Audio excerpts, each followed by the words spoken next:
What's up, guys? It's your boy Houston Rocket, the Texas Raw Guy. This is my upside down kitty, Mrs. Chrissy. Say hi. She likes to be held upside down like that for a little bit until she's ready to flip out. Alright, so I am back with another review. Today I have two different beast mode devices from Indacloud. I have a forbidden fruit and a grape ape. Both of these are the 6-gram THCA disposables, and I have them already out, and I've been puffing on them for about a week, and I'm gonna go ahead and take a couple puffs off of them and talk about the flavor, talk about the effects, and talk about where you can get them, how much they run,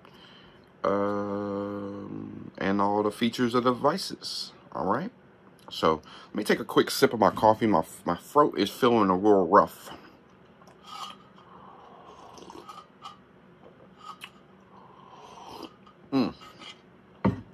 Much better.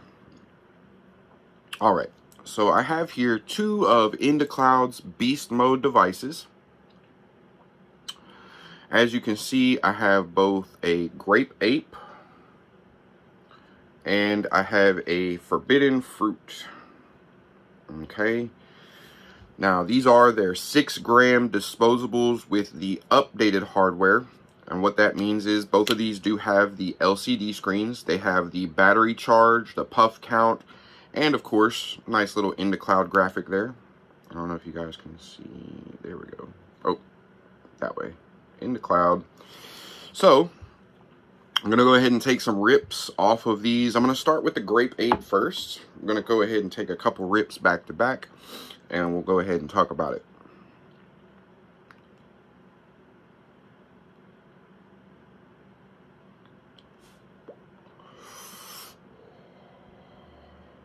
Now, they have already gone through a lot of effort to try to make sure that they find the devices that can hold the most material without having as many defects as some of the other devices. So you're not going to have as many issues with these clogging up or leaking as you would some. However, because of the amount of the oil, Indacloud does want me to let you guys know that there is still a possibility of them clogging up. And I'm going to let you guys know that from a sake of a reviewer. Even some of the companies I've been representative along with, 1-gram cartridges, and they're using a majority of THCA oil, or they're using black market, and they're using straight up distillate. Those are still possible to leak or to have clogging issues, because that has nothing to do with the oil or the cart. And I'm going to educate you guys as to what exactly that is. I'm going to go ahead and take another rip before I get all nerdy on you.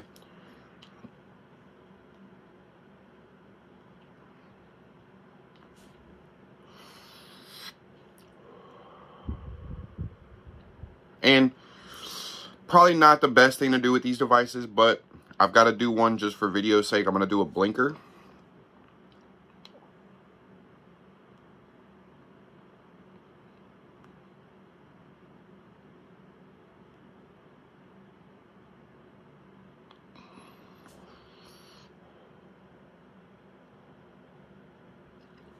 Now, for some who might be wondering, what's a blinker? Why did it blink? A blinker is just that. It's a safety cutoff. Most devices nowadays have between 10 to 15 seconds of a safety cutoff to where you cannot rip the device longer than that, because if you do, you will start to overheat the inside of the material. The inside of the device could possibly cause issues, cause wires to fuse together, cause battery issues, different things like that. So it is not recommended that you do blinkers. In general, it's just not recommended because it can burn out your device, it can burn out the coil, it can burn your material. Blinkers in general are not necessarily recommended for the sake of having a pleasant experience. However, there's a lot of people, myself included, that do blinkers purely for, the cloud effect, purely for attention, digital clout, all that good stuff. Folks, people are going to do what they're going to do. That's why I'm thankful that there are companies who are, you know, taking stuff like that in mind, and they're altering the devices and they're upgrading the equipment to be more, you know, consumer friendly with the things that we do. I would have to say, even with chugging on this bad boy, and you know, I just did a blinker now, I've barely touched the oil. And so I am not a huge vape person. I just recently started getting into doing some of the disposable reviews due to some of the access that I've had product wise, but for the majority I have been a flower and a concentrate guy, like the majority of my smoking period. And concentrates was really like, that's something I got into probably the past 5-6 years, maybe 7, that you know, has led me where I'm at now.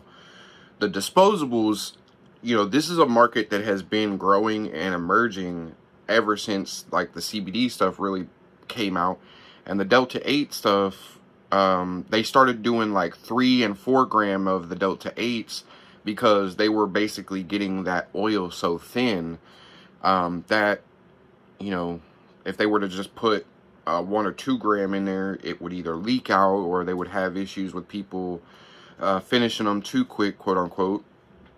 So that's where you're starting to see devices that get up into the, you know, 4 and 5 and 6 grams. Because with the THCA distillates, those are thinner as well. It's not as thin as Delta 8 distillate when you're talking about, you know, higher percentage material. And this is something I'm going to bring up is the fact that this is a blend. I know that the box does say THCA, and that has been a little bit of a pet peeve of mine. I'm not so bothered by it with these ones particular, and I'll tell you why. I'm going to go ahead and switch up flavors. The Grape Ape, I'm just going to let you know, I don't really catch much of a grape. I get more of a cannabis, earthy, like a gassy, you know, connected to grape when I think about that. But I don't get like the traditional, you know, when people say Grape Ape, a lot of times you can get like a strong grape flavor sometimes. Miss Chrissy. So anyways, I'm going to go ahead and switch over to the Forbidden Fruit. I'll go ahead and take a few rips.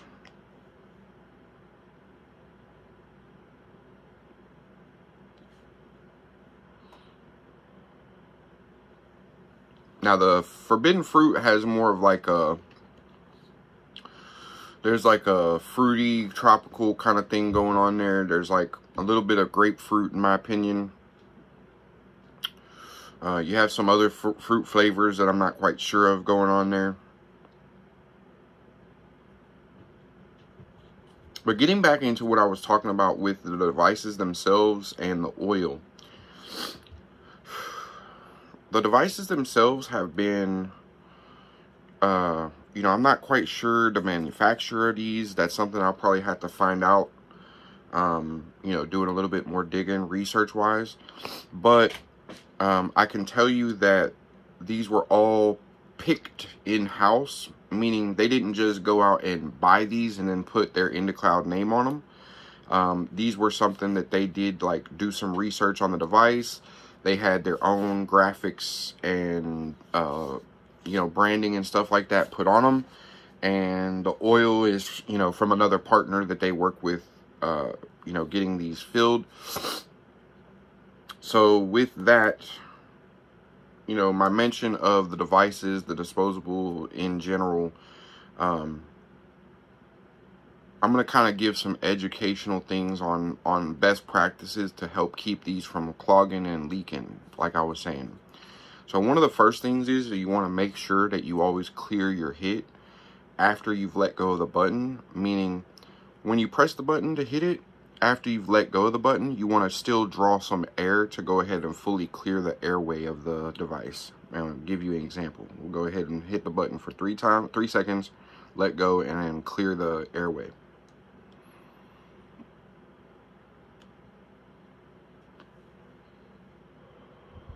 So as you can see, that's just, you know, you're breathing a little bit longer than what you're holding the button. And what that's doing is making sure that all the vapor that you're inhaling gets pulled out of the airways. And the reason for that, Any vapor that is left in those airways is going to solidify again, and it's going to turn back into a solid material. So what that can do, while it might not be very much initially, over time, if you continue to leave vapor in that chamber, that can be the start of where your device begins clogging. Okay, again, it has nothing to do with the oil or how, you know, how much is in it or anything like that. Has purely everything to do with how you're vaping. So if you're vaping like this, where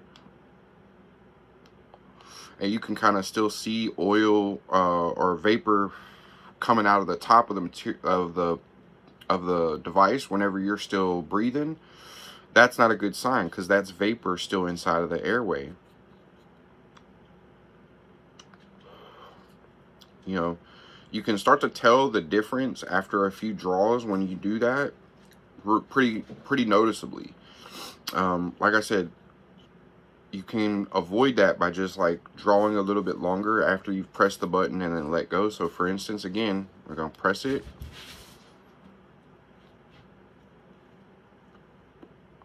And just draw a few seconds longer than when you hold the button. That's going to ensure that the airway gets all that vapor pulled out.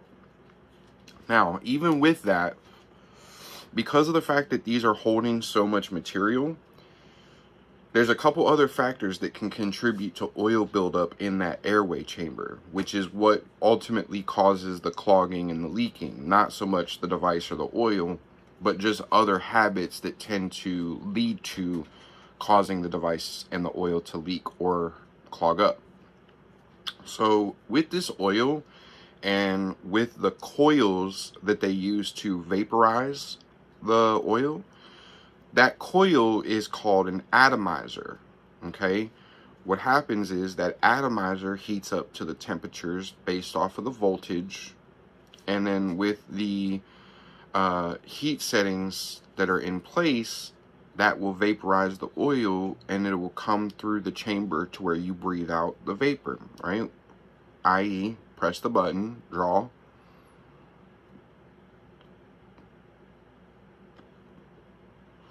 vapor, right?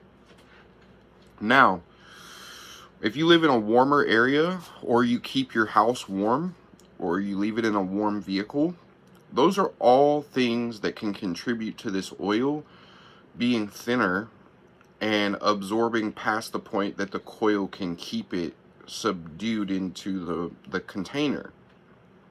If that material gets thinner than what the coil allows it to stay like blocking, and basically floods the coil, and then that material that's in excess goes up into the chamber, that happens a lot of times due to just the material getting warmed up and either left that way for an excess period of time, or being left upside down with warm oil. That can cause it to happen as well. There's a couple different ways that, you know, the combination of the oil being warmer and loose and your device not being stored upright can cause it to leak out. And those are all things that come back to proper storage, proper temperatures. You definitely want to keep these in a drier, cooler area so that that material doesn't get thinned out and made to where it can possibly leak past that coil, because the coils will absorb so much, and that's what's supposed to keep it from leaking or clogging out, is the fact that those coils will absorb so much, and if it's kept properly, the oil won't make it to where that coil will try to absorb anymore, because the thickness of the oil and the coil technology is designed to be able to only absorb so much and keep it that way. The only things that change that factor in different absorptions is when the oil is warmer and it's kept at a looser state, meaning the viscosity is thin. So if it's kept at those warmer, thinner states for longer periods of time, those coils are not designed to prevent that type of liquid, and so therefore they will absorb excess in an effort to try to subdue and alleviate that liquid being so thin. And what's going to happen is the excess moisture or the excess oil, whatever you want to call it, because it's technically the THC oil, is coming up through the coil and then it's re-solidifying, right? that's all happening because of the temperature, again, of the oil and the storage of the device. And if it's hot enough, any device can allow the oil to leak that way, just purely from it getting warm and then oversaturating the coil. That's why a lot of companies are even switching out from like the absorption style coils to where it's just kept with like a ceramic plate and a coil at the bottom, to where it just heats the material from the bottom, and there's airway channels to be able to draw the vapor so that you're not having that absorption issue. Now, I know I rambled quite a bit. The effects for these have been pretty generic for me. They kind of they kind of tend to cause me to just be like a little spacey. I haven't really had a noticeable difference between the two, so I haven't really like tried to define them. I get a little bit spacey, I get a little bit sleepy, and I get a little bit thirsty predominantly with these. They definitely make my mouth a little bit drier. However, the flavor on the forbidden fruit is good. The grape ape tastes pleasant, but it is more of a cannabis, earthy, herbal kind of experience. Excuse me, I have to take a sip of coffee again.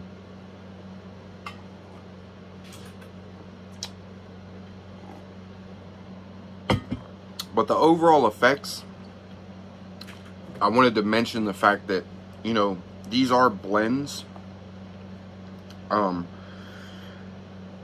Now, why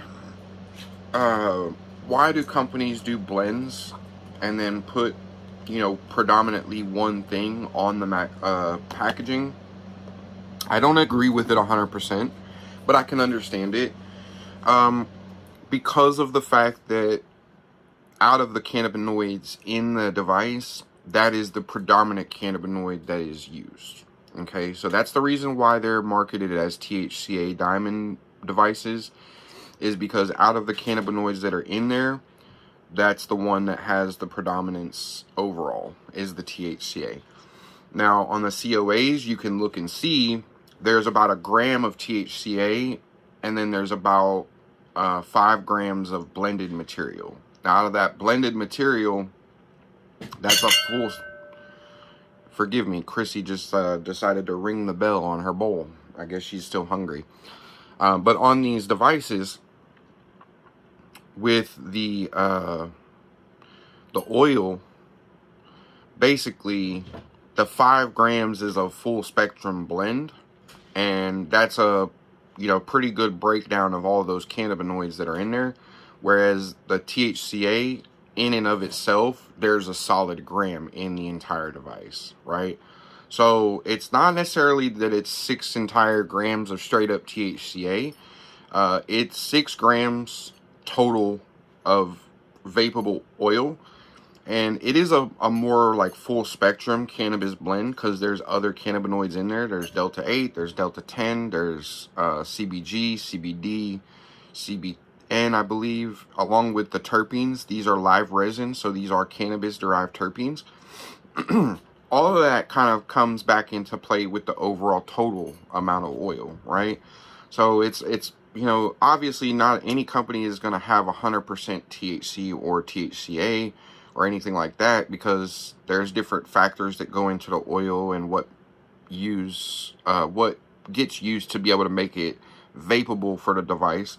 Sometimes that might be a PG or a VG or a terpene or a, you know, some other mixture. It just depends on what those companies use.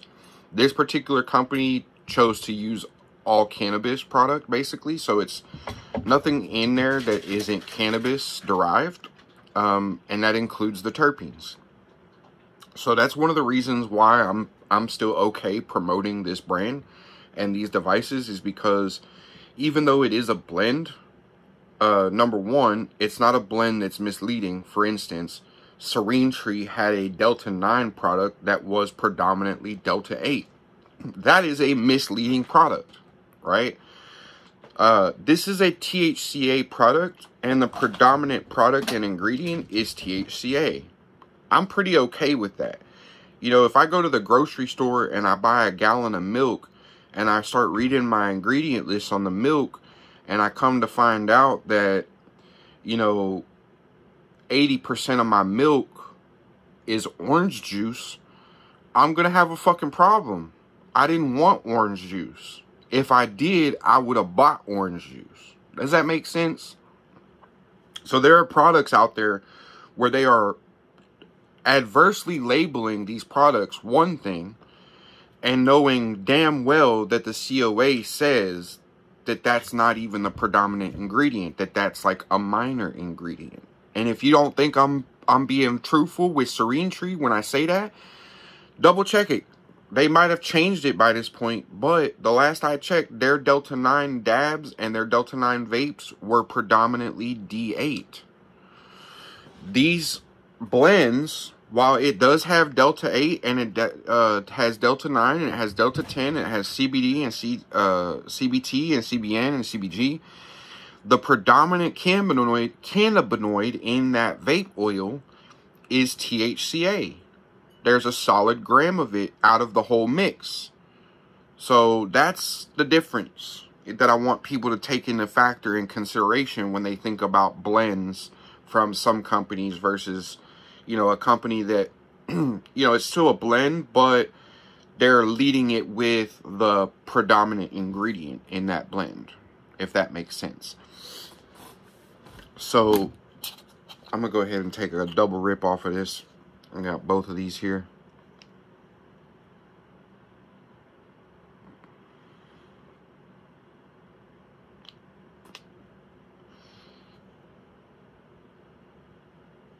So in wrapping up, some things to remember.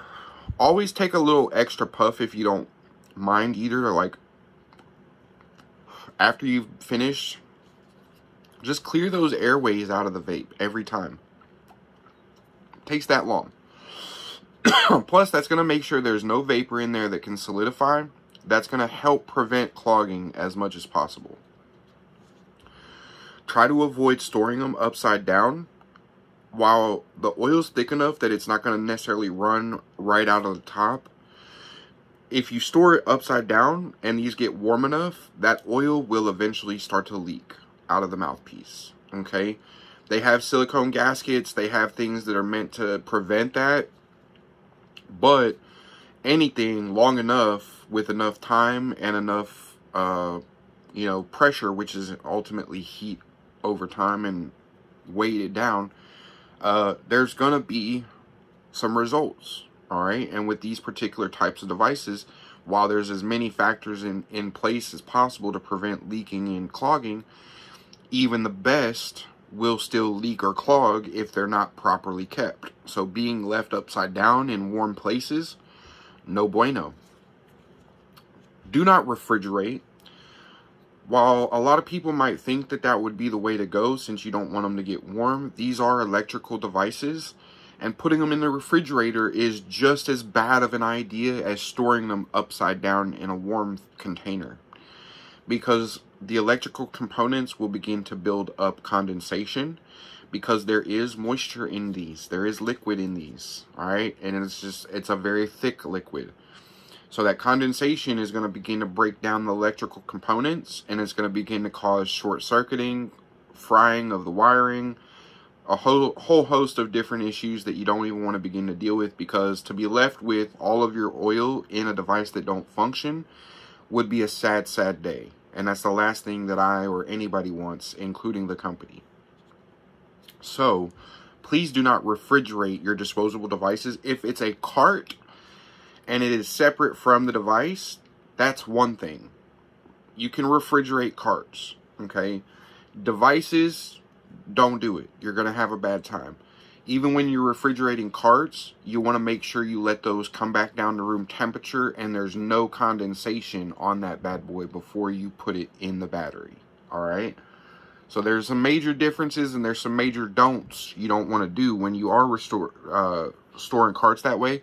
We're not going to get into that today because we're talking about these devices, disposables particularly.